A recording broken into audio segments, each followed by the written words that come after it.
چکے ہیں عرب لوگ، عرب ممالک تین، یہ جو ہر وقت نیگیٹو کی منفی باتیں ہوتی ہیں نا کہ مسلمان ممالک کچھ نہیں کر رہے کچھ نہیں کر رہے، عرب نے مل کے 3 دفعہ اسرائیل سے جنگ لڑی ہے، تینوں جنگوں میں شکست ہوئی ہے، اور وجہ شکست کی یہ ہے کہ پیچھے امریکہ سپورٹ کر رہا ہے، تو کیونکہ اسرائیل سے لڑنے کا مطلب ہے کہ امریکہ سے لڑائی، اس وجہ سے شکست ہو جاتی ہے، وہ 3 دفعہ لڑ کے بیٹھ چکے ہیں، اب کیا کریں ہم؟ ہونا یہ چاہیے اگر تھوڑا سا بارڈر کھول دینا تو پوری دنیا کے مسلمان پیدل ہی اسرائیل کو فتح کر کے آ سکتے ہیں، اتنی بڑی تعداد میں مسلمان ہیں اور ان میں جانے کا جذبہ بھی ہے کہ تھوڑا سا بھی راستہ کھل جائے تو یہ پیدل ہی ہوتے ہوتے، اتنی بڑی تعداد ہے تو یہ 8-10 کروڑ تو ویسے ہی چلے جائیں گے، اسرائیل پہیاں فتح کر کے آ جائیں گے، لیکن بات یہ کہ جانے نہیں دیتے، راستہ نہیں ہے، کیونکہ اگر مصر راستہ دیتا ہے نا، تھوڑا سا بھی راستہ کھولتا ہے تو پہلے اسی بیس پہ اسرائیل مصر پہ اٹیک کر کے اس کے علاقے لے چکا ہے کہ مصر نے راستہ کھولا ہوا تھا مجاہدین کے لیے، تو اس بیس پہ اسرائیل نے آدھا مصر پہ قبضہ کر لیا، سمجھ رہے ہو؟ تو جب مصری ہاتھ سے نکل گیا ان کے تو ایسا گچھی پکڑی ہے نا چاروں طرف سے، تو اب دیکھیں آگے ہوتا کیا ہے، اللہ خیر کرے۔ ایسی پاک دامنی کہ قرآن ان کی پاک دامنی پر گواہی دے رہا ہے، انتہائی پاک دامن۔ دیکھو ایسی لڑائی جس سے اگلی دفعہ اس سے بھی جائیں، جس کے نتیجے میں اللہ نے یہ تو کوئی بھی دنیا میں عقل مند اس کا مشورہ نہیں دے گا۔ عیسیٰ ابن مریم پیدا کر دیا، ایک معجزہ ظاہر کر دیا۔ دیکھو مسئلے کا اگر حل سامنے نہ آ رہا ہو تو غلط حل کی طرف نہیں جانا چاہیے، یہ ذہن میں رکھیں۔ ایک آدمی بندوق لے کے آپ کو کہہ رہا ہے جیب میں جو کچھ ہے نکال دو، آپ کہیں میں تو نہیں دوں گا لیکن مسئلے کا حل بتاؤ، تو ہم کہیں گے اگر تمہاری جیب میں میزائل پڑا ہوا ہے تو وہ مسئلے کا حل ہے، اگر وہ نہیں ہے تو موبائل پکڑا دو اور پتلی گلی سے نکل لو۔ تو ایسا کام کرنا جس سے لینے کے دینے پڑ جائیں وہ تو نہیں حل ہے نا، تو ایسے موقع پہ دعا ہے، اور کیا ہے، بد دعائیں ہیں، دشمن کے خلاف بد دعائیں ہیں۔ کسی کے پاس راستہ ہے جانے کا تو جائے، 100 دفعہ جائے، اناؤنس کرے کہ یہ راستہ ہے، یہ یہاں سے نکل آیا ہے راستہ، تو سب پہنچ جائیں گے۔ پہاڑ توڑے، اور بعض روایات میں آتا ہے کہ ایک چیز اصولی طور پہ یاد رکھیں، جو چیز اختیار میں ہے اس میں انسان کمی نہ کرے، جو اختیار میں نہیں ہے اس کے بارے میں سوچے نہیں، اس سے ٹینشن کے سوا کچھ بھی حاصل نہیں ہوتا، کیونکہ جب آپ ایسی چیز کا سوچنا شروع کرتے ہیں نا جو آپ کے اختیار میں نہیں ہے تو ہمیشہ وہ کام کر لیتے ہیں جس کا پہلے سے بھی زیادہ نقصان ہوتا ہے، جس کا پہلے سے زیادہ نقصان ہوتا ہے۔ میری پالیسی ہمیشہ یہی رہی ہے ہر معاملے میں، جو اپنے اختیار میں ہے چھوڑو نہیں، جو اختیار میں نہیں ہے پڑھو نہیں اس میں، سمجھ رہے ہو کہ نہیں سمجھ رہے؟ اگر ہم اس اصول پہ اختیار کر لیں بہت سارے معاملات ہمارے ویسے ہی سیدھے ہو جائیں گے۔ تو لوگ جو بلا وجہ فنڈر بننے کی کوشش کرتے ہیں نا، ہم یہ کر دیں گے، ہم وہ کر دیں گے، وہ فنڈر گیری ہی ہوتی ہے۔ ایک یوٹیوب پہ اور بلکہ اس پہ ٹک ٹاک پہ ایک بندہ آ رہا ہے، لڑکا بڑے غصے میں بیٹھا ہوتا ہے، یہ مولوی کچھ نہیں کر رہے، اسرائیل میں یہ ہو گیا، فلانے جگہ یہ ہو گیا، یہ یوں نہیں کر رہے، یوں نہیں۔ میں نے دفعہ کمنٹس کر دیا کہ تو کیا کر رہا ہے بھائی بیٹھ کے، تو بھی تو کچھ کرنا۔ کہہ رہا میں اکیلا کیا کروں، یہ مولوی کریں گے تو میں کروں گا۔ بھائی یہ مولوی تو کچھ نہیں کر رہے، وجہ اس کی یہ کہ مولوی کہتے ہیں ہم کیا اکیلے کیا کر سکتے ہیں، گورنمنٹ جب تک نہیں کرتی۔ تو جو دلیل مولوی دے رہے ہیں وہی دلیل آپ بھی دے رہے ہو کہ یہ مولوی چونکہ نہیں کر رہے تو میں اکیلا کیا کر سکتا ہوں۔ تو بات یہ کر آپ بھی نہیں رہے، یہ باتیں کرتا ہوا وہ اچھا لگتا ہے جو میدان جنگ میں جا رہا ہو، لڑ رہا ہو اور دو بدو فائر ہو رہا ہو اور جہاد کر رہا ہو اور کہہ رہے دیکھو مولوی کچھ نہیں کر رہے اور میں یہاں بم رکھ کے آ رہا ہوں وہاں پہ اور شہید ہو رہا ہوں میں سب کے سامنے۔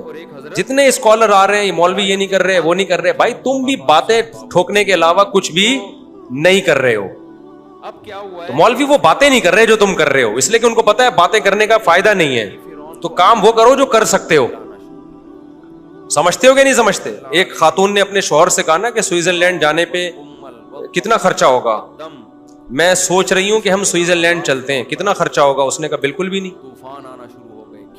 کیوں نہیں خرچہ ہوگا؟ اس نے کہا سوچنے پہ کوئی خرچہ نہیں، سوچ ہی رہی ہو نا سوئٹزرلینڈ جانے کا، تو وہ بات کرنی چاہیے جو عملی دنیا میں ممکن ہو۔ اور دوسری بات یہ کہ علماء یا جو بھی بڑے لیول پہ جو لوگ ہوتے ہیں وہ بہت کچھ اندر اندر کر رہے ہوتے ہیں،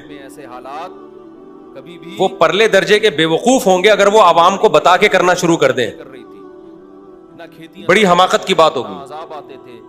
بہت کچھ اندر اپر لیول پہ حکومتوں سے رابطوں کی کوشش ہو رہی ہوتی ہے, حکومتوں کو سمجھایا جا رہا ہوتا ہے, حکمرانوں کو حل دیے جا رہے ہوتے ہیں. تو یہ نہیں ہوتا کہ جو بھی کر رہا ہے نا کہ میں جا رہا ہوں آرمی چیف سے ملاقات کے لیے, اسرائیل کے مسئلے پہ بات کروں گا, یہ میرا یوٹیوب چینل ہے, آپ لوگ دیکھ لیں, میں جا رہا ہوں, ٹاٹا, دیکھو میں اپنی ذمہ داری کیا کر رہا ہوں, پوری کر رہا ہوں.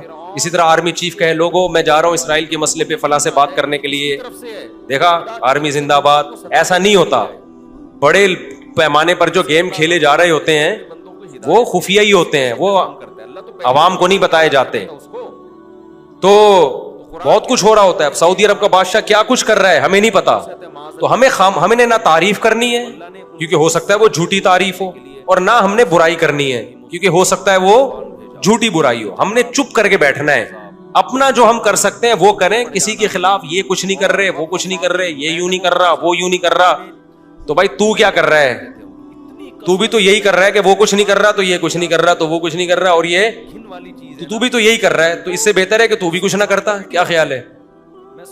تو اس لیے یہ اندر بہت کچھ. اب دیکھو جب بھی ہمارے یہاں اسمبلی میں کہ لا پاس ہوا ہے نا, وہ ہوا ہی نہیں ہے.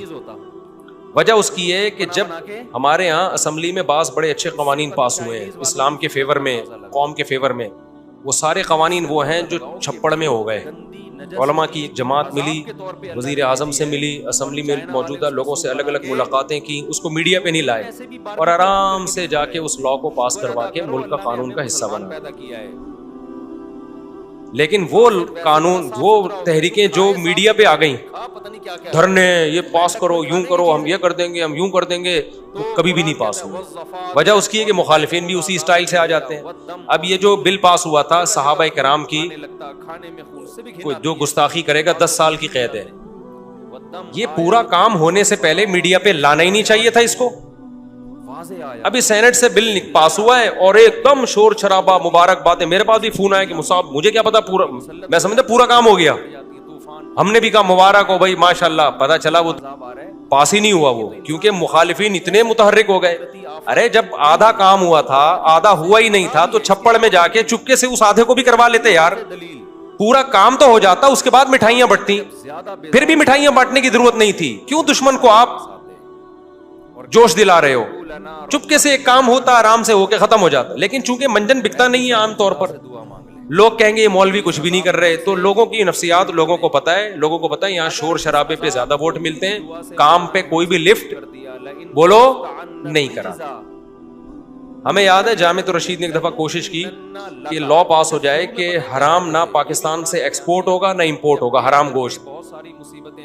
اب جامعت کی انتظامیہ نے چھپڑ میں چپکے سے جا کے نا اندر جا کے وہ اسمبلیوں میں لوگوں سے ملے اور پاس ہو گیا قانون. لا بن گیا کہ پاکستان سے نہ حرام گوشت ایکسپورٹ ہوگا نہ امپورٹ. بعض سیاسی جماعتوں نے جن میں ذرا بھی ان کا حصہ نہیں تھا اس قانون کو پاس کروانے میں, جن کے پہلے بڑی ریکویسٹیں کی جا رہی تھی یار, انہوں نے کچھ بھی نہیں, لیکن انہوں نے جلوس نکالا. بہت پرانی بات ہے, آپ کو پتہ ہی چلے گا کہ سیاسی جماعت کی بات ہو رہی ہے کہ جی ہمارا لیڈر زندہ باد, اور دیکھو یہ قانون کیا کر دیا اس نے, حالانکہ کچھ بھی نہیں کیا تھا اس نے. کس قدر ہٹ دھرمی ہے یا نہیں ہے, لیکن لے کے وہ لے گیا بھائی, وہ فیور لے گیا سب کچھ. اب جو پاس کروانے والے لوگ تھے جنہوں نے محنتیں کی, وہ حیران ہو رہے تھے یار کیا تو کچھ بھی نہیں ہے, فیور سارا کس کو چلا گیا, ان کو. تو یہاں آپ کے لیے پاکستان میں یہ فیصلہ کرنا کہ کون صحیح ہے کون غلط ہے, کسی کا باپ 100 دفعہ پیدا ہو کے مر کے پیدا ہو جائے, یہ فیصلہ کر ہی نہیں. یہاں اچھا وہ ہے شور زیادہ مچا رہا ہو, برا وہ ہے جو چپ کر کے خاموشی سے کام کر رہا ہو, وہ برا ہے. وہ ایسا ہے کہ کچھ بھی نہیں کر رہا, حالانکہ وہ بہت کچھ کر رہا ہوتا ہے. تو یہ آخرت میں ہی پتا چلے گا بھائی کون کیا کر رہا ہے. تو یہ فیس بک پہ نا آپ دیکھو, انسٹاگرام اور ٹک ٹاک پہ ہر تھوڑی دیر میں کوئی ویڈیو آ رہی ہے, مولوی کچھ نہیں کر رہے, یہ کچھ نہیں کر رہا. تو میں نہیں کہہ رہا کہ مولوی بہت کچھ کر رہے ہیں یا کچھ نہیں کر رہے, لیکن آپ اس کو بولا کرو تو بھی باتیں ہی پھینک رہا ہے. پھینکنے کا لفظ میں احتیاطاً اچھا استعمال کر رہا ہوں, آپ کچھ اور لفظ اس میں ایڈ کر دینا. کچھ ایک دفعہ 8-9 سال پرانی بات ہے, ایک ینگ لڑکا میرے پاس آیا اور کہتا ہے میں ایک انسٹیٹیوٹ بنا رہا ہوں, اس میں یہ کروں گا وہ کروں گا, ایسے ویسے کام, اور یوں ہوگا, پھر اس میں نوجوانوں کی ٹریننگ ہوگی, پھر ان کو ہم اس قابل بنائیں گے, ان میں ایفرٹس پیدا کریں گے, اور ایسا ادارہ. مفتی صاحب آپ میرے ساتھ شانہ بشانہ چلو اور اعلان کرو اپنے چینل پہ. اس وقت میری آڈیو آیا کرتی تھی, آڈیو بیان. بڑے جوش میں. جو اس کو لانے والا تھا اس نے بھی کہا بڑا زبردست آدمی ہے یہ وہ. میں نے کہا بھائی جان مجھے کیا پتا تو کیا کرے گا, خام خام میں مشہور ہو جائے گا. میرا دل میں نے کہا اس کو زبان سے نہیں کہا, میں نے کہا دل میں تو پتہ نہیں کچھ کرے گا بھی نہیں کرے گا. میں اس کو اناؤنس کر کے مشہور کر دوں, بعد میں پتہ چلا چندے لے کے بھاگ گیا لوگوں سے. تو میں نے کہا یار آپ کا جذبہ واہ سبحان اللہ بہت زبردست جذبہ ہے, آپ کام شروع کر دو بغیر اناؤنسمنٹ. جب میں دیکھوں گا نا آپ اتنا کام کر رہے ہو اور جو آپ نے دعوے کیے تھے ان پہ پورے اتر رہے ہو, آپ کے کہے بغیر میں آپ کو سپورٹ کروں گا, پھر آپ کو میرے پاس آنے کی ضرورت نہیں ہوگی. میں کہے بغیر 10 سال ہو گئے اب تک کخ بھی نہیں ہوا, اور پھر پتہ چلا وہ بندہ چندہ خور بھی نکلا اور پتہ نہیں کیا کیا نکلا ہے. وہ بڑی بڑی فلمیں پاکستان میں پڑی ہوئی ہیں. جب اور زیادہ قتل بنی اسرائیل کے بچے ان کی ماؤں کی گودوں سے چھین چھین کے بچوں کو قتل کیے جانے لگا. پتھر بولے کا کیا مطلب ہے؟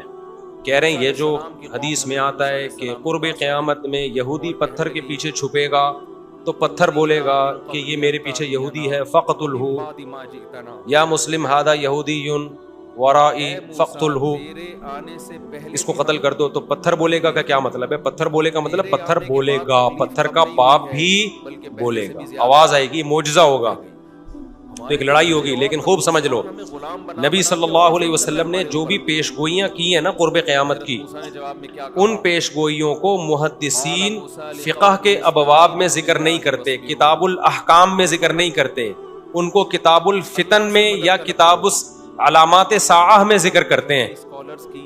احکام کا مطلب کیا ہے؟ یہ کرو یہ نہیں کرو, یہ حلال ہے یہ حرام ہے.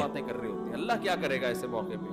کچھ کرنا ہوتا تو جو آرڈر کی حدیثیں ہیں نا ان میں ذکر نہیں کرتے, یہ بتانے کے لیے کہ یہ علامتیں جب پورا ہونے کا ٹائم آئے گا خود ہی ہوں گی. ہم نے ان احادیث کو دیکھ کے خود سے کوئی کام نہیں کرنا ہے, ہم نے وہ کرنا ہے جو ابھی گراؤنڈ ریئلٹی ہمیں کرنے کا کہہ رہی ہے. مصیبتوں پر کیوں نہیں یہی بات سمجھ میں آپ نے سن لیا کہ حضرت عیسیٰ علیہ السلام قرب قیامت میں نازل ہوں گے, 100% ہمیں یقین نازل ہوں گے. ان کا مالک کون ہے؟ حضرت مہدی آئیں گے, 100% ہمیں یقین ہے حضرت مہدی آئیں گے. ہمیں پتا چلا جی شام میں حضرت عیسیٰ علیہ السلام نازل ہوں گے, ہم نے کہا ہوں گے نازل, یقیناً ہمارا عقیدہ ہے. آپ نے کہا چونکہ شام میں نازل ہوں گے تو چلو شام چلتے ہیں, اور اس مسجد میں جا کے آپ بیٹھ گئے اور اعلان جہاد کر دیا کہ اب میں یہاں سے قتال شروع کرتا ہوں, عیسیٰ علیہ السلام تو آئیں گے اور میری مدد کریں گے. پتا چلا آپ نے لڑائی شروع کی اور آپ کی ایسی کی تیسی ہو گئی اور عیسیٰ علیہ السلام آئے نہیں. آپ قیامت میں اللہ سے پوچھو گے اے اللہ حدیث میں تو کہا گیا تھا کہ شام میں عیسیٰ علیہ السلام نازل ہوں گے, میں نے تو جنگ بھی شروع کر دی, سب کچھ ہو گیا, لیکن نازل نہیں ہوئے. تو اللہ جواب میں کیا کہیں گے؟ میں نے یہ تھوڑی کہا تھا کہ جب تو جنگ شروع کرے گا تو تیری مدد کے لیے آئیں گے. یہ میں نے کہا تھا آئیں گے, میں نے یہ ٹائم تھوڑی بتایا تھا. تم جو اپنا کام ہے وہ کرو, جب انہوں نے آنا ہوگا تو وہ آ جائیں گے. تم گراؤنڈ ریئلٹی کو دیکھ کے ٹائم گزارو. جب حضرت مہدی نے آنا ہوگا تو آئیں گے. اب ہر تھوڑے دنوں میں حضرت مہدی کی امید پہ کوئی تحریک اٹھتی ہے. سعودی عرب میں جو 1979 میں بغاوت ہوئی تھی, جنرل مشرف کی قیادت میں آرمی نے جا کے کنٹرول کیا تھا نا, وہ بغاوت کیا ہوئی تھی؟ وہ یہی کہ لوگوں نے کہا امام مہدی آنے والے ہیں, تو ایک بندے کو تیار کیا, کل تیرا حلیہ وہ ہے جو امام مہدی والا ہے, تیرا نام بھی وہ, تیرے ابا کا نام بھی وہ, اور اس کو تیار کر کے بغاوت پہ اکسایا اور کہا کہ بس انقلاب آنے والا ہے, امام مہدی آنے والے ہیں, اور یہی آ گئے. نتیجہ نکلا سعودی عرب نے پاکستان آرمی کو بلایا, چاروں طرف سے گھیر کے سب کو لٹکا دیا. تو اب وہ اللہ سے قیامت کے دن کہے کہ اللہ امام مہدی تو آنے والے تھے, اللہ کہیں گے میں نے کب کہا کہ ابھی آنے والے تھے. ٹھیک ہے نا, تمہیں زمینی ہے ایک مضبوط ریاست ہے, ایک حکومت ہے, پرامن حکومت ہے, آپ بیت اللہ میں اس کے خلاف بغاوت کر رہے ہو یار, جہاں خون بہانا منع ہے. احکام کی حدیثیں جب فقہا بیان کریں گے نا اس میں علامات ساعت نہیں ہوتی. احکام کی حدیثوں میں فقہا کیا بیان کرتے ہیں؟ احکام کا مطلب جو آرڈر سے متعلق, ان میں مسلم کی حدیث ہوگی, بخاری کی حدیث ہوگی, اسمعوا واطیعوا ولو سلط علیکم رجل حبشی کأن رأسہ ذبیبہ, سنو اور اطاعت کرو, تم پر حبشی غلام بھی مسلط ہو جائے. جب بادشاہ بن گیا, جب وہ حکومت کا جب حاکم بن گیا تو اب اس کے خلاف بغاوت نہیں کرنی. مسلم کی حدیث ہے جب مسلمانوں کا ایک امیر بن جائے, جو اس کے خلاف کھڑا ہو کائنا من کان فاقتلوہ, جو بھی کھڑا اس کو قتل کر دو تاکہ مسلمانوں کا اتحاد نہ ٹوٹے. یہ احکام کی حدیثیں ہیں. سمجھ میں آ رہی ہے بات؟ تو ہم نے ان احکام کی حدیثوں کو فالو کرنا ہے, اور جو قیامت سے متعلق ہیں ان پہ یقین رکھنا ہے, ان میں امیدیں ہیں ہمارے لیے. کہ ایک دن اللہ ہماری مدد کرے گا, ہم سے نہیں ہوگا تو عیسیٰ ابن مریم کو نازل کرے گا. اور عیسیٰ ابن مریم تو وہ ذات ہیں جن کا یہودی بھی انتظار کر رہے ہیں, عیسائی بھی اور مسلمان بھی. یہودی ان کو کہتے ہیں مسیح دجال, معاذ اللہ, وہ کہتے ہیں ہماری مدد کی, جو یعنی ان کو عیسیٰ تو نہیں مانتے وہ, لیکن وہ ساری علامتیں فکس کر دیتے ہیں کس پہ, کیونکہ ان کی کتابوں میں بھی ہے نا. تو شرارت کر کے حضرت عیسیٰ سے ہٹا کے وہ اپنے کسی نجات دہندہ کی طرف لے کے جاتے ہیں. عیسائی کیا کرتے ہیں, عیسیٰ ابن مریم نازل ہوں گے ہماری مدد کے لیے, یعنی عیسائیوں کی مدد کے لیے.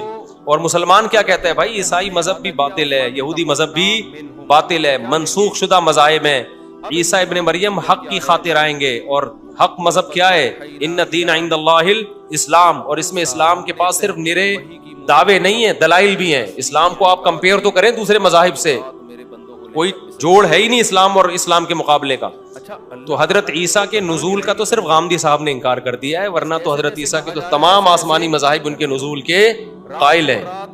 لیکن کمال کی بات ہے کہ غامدی صاحب اتنی بڑی بڑی چیزوں کا انکار کر کے بھی ایک مذہبی اسکالرز اور براڈ مائنڈیڈ اور ان سے علمی اختلاف, ٹھیک ہے نا. اور رفع الیدین کا مسئلہ جو ہمیشہ سے اختلافی ہے, اس میں ہم گمراہ بھی ہیں, اندھے مقلد بھی ہیں. تو یہ آج کل کے اسکالرز میں اعتدال نام کی کوئی چیز نہیں ہے. یہ علمی دلائل نہیں ہوتے, ان کی اپنی ایک خاص قوموں سے نفرتیں ہوتی ہیں ان کو, جس کو وہ مختلف طریقوں سے اجاگر کرتے ہیں. سمجھتا ہے کہ نہیں سمجھتا؟ اچھا میرے بھائی, جو جس مذہب میں پیدا ہوتا ہے اسی کو صحیح سمجھتا ہے. مسلمان بھی کبھی خود سے تحقیق نہیں کرتے مسلمان گھرانے کی, میں جواب دے چکا ہوں. سارے ناکامی کے پیدا ہو رہے ہیں نا. دیکھو, اگر آپ کسی اچھے گھر میں پیدا ہو گئے تو یہ سوچ کے اچھائی کو چھوڑ دینا کہ میں تو چونکہ ایسے گھر میں پیدا ہوا کہ ابا بھی ایماندار, اماں بھی ایماندار, ماموں بھی نیک, خالہ بھی نیک, تو یہ تو میں اس لیے نیک ہوں لہذا میں چور بنوں گا, یہ کوئی دلیل ہوگی؟ جو ظالم لوگ ہوتے ہیں نا. اب آپ مسلمان گھرانے میں پیدا ہو گئے, یہ سوچ سوچ کے ٹینشن کی چونکہ میں تو پیدا ہی مسلمان, اگر میں ہندو میں پیدا ہوتا تو میں تو ہندو ہوتا, لہذا میں مسلمان ہوں تو میں اس لیے مسلمان ہوں, لہذا میں مسلمان نہیں ہوں. تو پاگلوں والی بات ہے. ابے تو شکر ادا اگر صحیح مذہب میں پیدا ہو گیا.